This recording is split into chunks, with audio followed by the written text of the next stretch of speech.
হারের ভয় বিজেপিকে কতটা গ্রাস করেছে সেটা সকাল থেকেই তাদের নেতাদের প্রার্থীদের আচার আচরণের মধ্য দিয়ে পরিষ্কার হয়ে গেছে। সুকান্ত মজুমদারকে নিয়ে মন্তব্য করলেন শান্তনু সেন। আমরা এখন দেখে নেব আর কি বললেন শান্তনু সেন। হারের ভয় বিজেপিকে কতটা গ্রাস করেছে সেটা সকাল থেকেই তাদের নেতাদের তাদের প্রার্থীদের আচার আচরণের মধ্যে দিয়ে এটা পরিষ্কার হয়ে গেছে।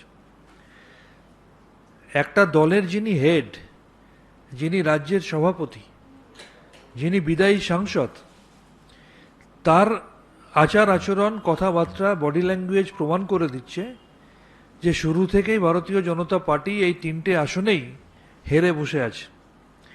প্রথমে আমরা দেখলাম তিনি সস্ত্রীক ভোট দিতে গেলেন, ভোট দিতে গিয়ে ইলেকটোরাল রোলে তার নাম খুঁজে পাওয়া যাচ্ছিল না বলে তিনি মেজাজ হারালেন। তারপর দেখলাম বাইরে বেরিয়ে এসে সাধারণ মানুষের সাথে তিনি তর্কে জড়ালেন। তারপর দেখলাম তৃণমূল কর্মীদের সাথে তিনি দুর্ব্যবহার করলেন, তেড়ে গেলেন।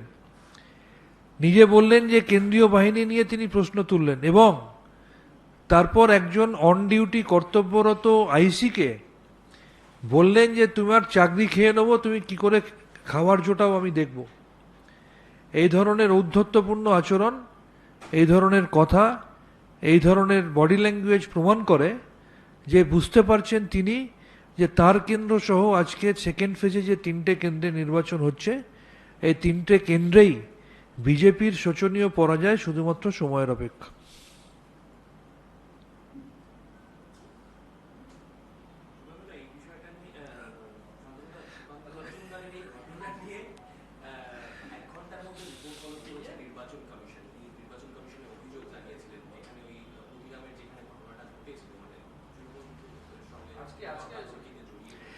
দেখুন, আমরা নির্বাচন কমিশনের নিরপেক্ষতা নিয়ে প্রথম দিন থেকে প্রশ্ন তুলেছি। আমরা বারবার বলেছি যে নির্বাচন কমিশন তার সদস্য ঠিক করবে, প্রধানমন্ত্রী স্বরাষ্ট্রমন্ত্রীকে পাশে বসিয়ে আইন প্রণয়নের মধ্যে দিয়ে ভারতবর্ষের সুপ্রিম কোর্টের প্রধান বিচারপতিকে বাদ দিয়ে নিজের মন্ত্রিসভার সদস্যকে সাথে নিয়ে পাশে বসে নির্বাচন কমিশনের সদস্য কী হবে সেটা ঠিক করছেন। তারপর থেকে প্রত্যেক মুহূর্তে নির্বাচন কমিশন কিভাবে কেন্দ্রের শাসক দলের অঙ্গুলি হেলনে চলছে সেটা আমরা দেখেছি এবং আজকেই নিশ্চিত করে আপনারা দেখেছেন, সমস্ত সংবাদ মাধ্যমে বেরিয়েছে। কোনো প্রার্থীর বিরুদ্ধে অভিযোগ হলেই নির্বাচন কমিশন সেই প্রার্থীকে সরাসরি শোকজ করে। অথচ আমরা দেখলাম ভারতবর্ষের প্রধানমন্ত্রী পদ এবং বিজেপির প্রার্থী নরেন্দ্র মোদী মহোদয়ের বিরুদ্ধে একাধিক অভিযোগ থাকা সত্ত্বেও নির্বাচন কমিশনের হিম্মত হয়নি নরেন্দ্র মোদীর নামে শোকজ করতে। তিনি শোকজ করেছেন বিজেপির সর্বভারতীয় সভাপতি জেপি নাড্ডাকে এবং নরেন্দ্র মোদীকে অ্যাড্রেস করেছেন একজন তারকা প্রচারক হিসাবে। অর্থাৎ নির্বাচন কমিশন যে কতটা পক্ষপাত দুষ্ট এবং তারা যে বিজেপির অঙ্গুলি হেলনে চলছে, এবং নির্বাচন কমিশন অন্য সবার ক্ষেত্রে নাম ধরে অভিযোগ হলে সেই নাম ধরে তার কাছে শোকজ চিঠি যায়, কিন্তু নরেন্দ্র মোদী মহোদয়ের ক্ষেত্রে তার পার্টির প্রেসিডেন্টের কাছে চিঠি গেছে, সেখানে নরেন্দ্র মোদী মহোদয়ের নাম নেই, সেখানে একজন তারকা প্রচারক বলা হচ্ছে। এবং এই নির্বাচন কমিশন প্রেরিত কেন্দ্রীয় বাহিনী, আমরা জানি যে এই বাংলায় নির্বাচন ঘোষণা হওয়ার আগে থেকে কেন্দ্রীয় বাহিনী পাঠানো হয়েছে। আমরা দেখেছি উত্তরপ্রদেশে ৮০টা সিট থাকা সত্ত্বেও যা কেন্দ্রীয় বাহিনী, বাংলায় তার প্রায় অর্ধেক সিট থাকা সত্ত্বেও তার থেকে অনেক বেশি কেন্দ্রীয় বাহিনীকে পাঠানো হয়েছে। এবং আমরা এই কেন্দ্রীয় বাহিনীকে অতীতেও দেখেছি, এইবারেও দুদফা নির্বাচনের সময় দেখলাম সাধারণ মানুষের সাথে তারা দুর্ব্যবহার করছে, কোথাও কোথাও লাইনে দাঁড়ানো ভোটারদের তারা প্রভাবিত করছে বিজেপির পক্ষে ভোটদান করার জন্য।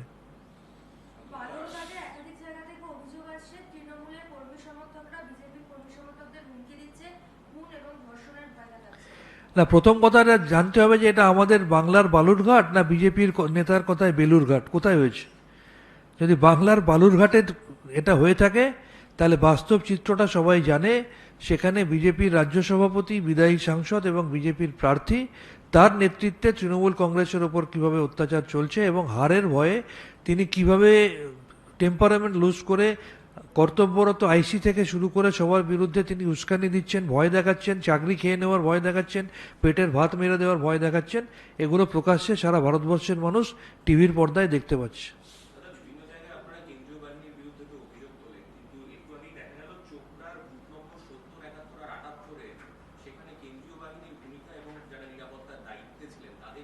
রাজু বিস্তার অর্থাৎ যিনি বিজেপি প্রার্থী তিনি সরাসরি নির্বাচন কমিশনে অভিযোগ করছেন যে বিজেপি এজেন্টদের নাকি ফর্ম ছিঁড়ে দিচ্ছে নিরাপত্তার দায়িত্বে থাকা জওয়ানরা এবং কেন্দ্রীয় বাহিনীর ভূমিকা নিয়ে তিনি নির্বাচন কমিশনে সরাসরি লিখিত অভিযোগ জানান। তার আগে কেন্দ্রীয় নির্বাচন কমিশনকে আরেকটা জিনিস দৃষ্টি আকর্ষণ করতে চাইব, স্বয়ং বিজেপি প্রার্থী নিজে বলেছেন এবং আমরা বিভিন্ন জায়গায় সকাল থেকে দেখছি একাধিক জায়গায় ইলেকট্রনিক ভোটিং মেশিনের ম্যাল ফাংশনিং।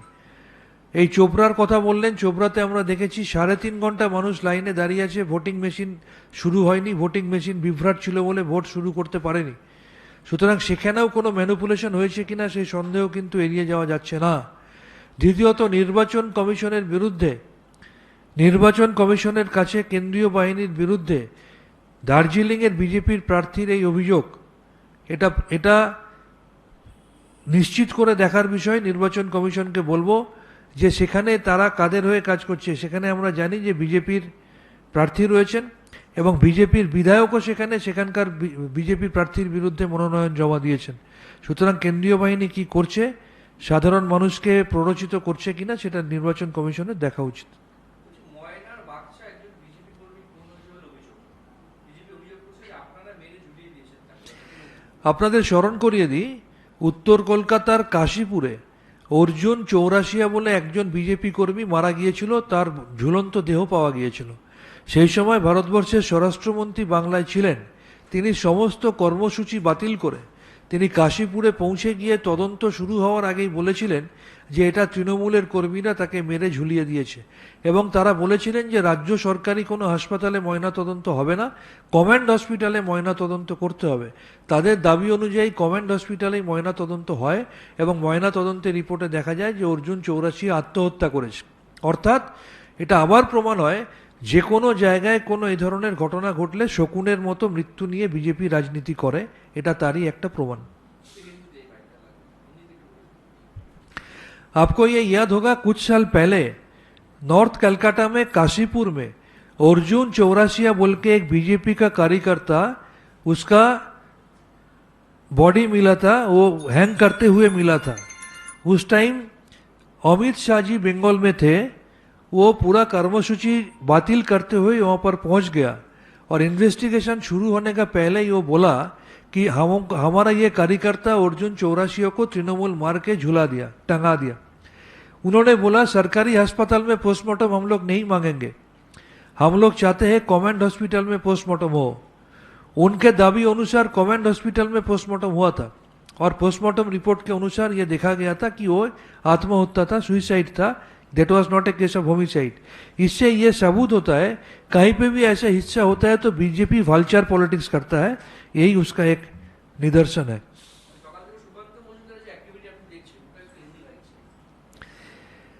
सुबह से हम लोग देख रहे हैं कि हारने का डर किस तरीके से बीजेपी को ग्रास कर रहा है।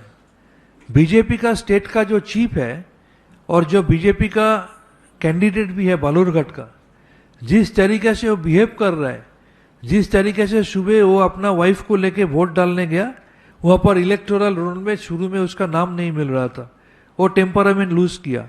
उसके बाद वोट डाल के बाहर आके सेंट्रल फोर्स के साथ बात किया, फिर तृणमूल कार्यकर्ता को गाली गलौज किया और उसके बाद एक ऑन ड्यूटी पुलिस ऑफिसर को बोल रहा है कि तुम्हारा नौकरी चला जाएगा और तुम कैसे खाओगे हम लोग देख लेंगे, इस तरीके से डरा रहा है। इसका मतलब वो ये कहना चाह रहा है कि अगर तुम बीजेपी के लिए काम नहीं करोगे तो हम तुमको सस्पेंड कर देंगे, जिस तरीके से मुर्शिदाबाद में 2 पुलिस ऑफिसर को हमने सस्पेंड किया है। इससे ये सबूत होता है इनको पूरा पता चल गया कि वो खुद हारने वाला है और उसके साथ साथ रायगंज और दार्जिलिंग में भी बीजेपी का हारना सुनिश्चित है। इसके लिए उनका माथा बिगल गया, ऐसे ऐसे कर रहे हैं।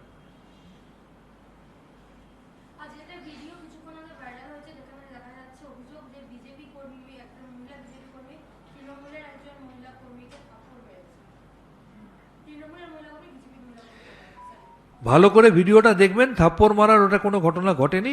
মোবাইলে কোনো কারুর ছবি তুলতে গেলে, কোনো মহিলার ছবি তুলতে গেলে তার পারমিশন নিয়ে ছবি তুলতে হয়। সেখানে আমরা যেটুকু মিডিয়াতে দেখেছি তার পারমিশন না নিয়ে তার ছবি তোলা হচ্ছিল বলে তিনি মোবাইলটা কেড়ে নিয়েছেন। তিনি কোনো থাপ্পড় মারেননি, এটা ভালো করে টিভিটা দেখলেই বোঝা যাবে।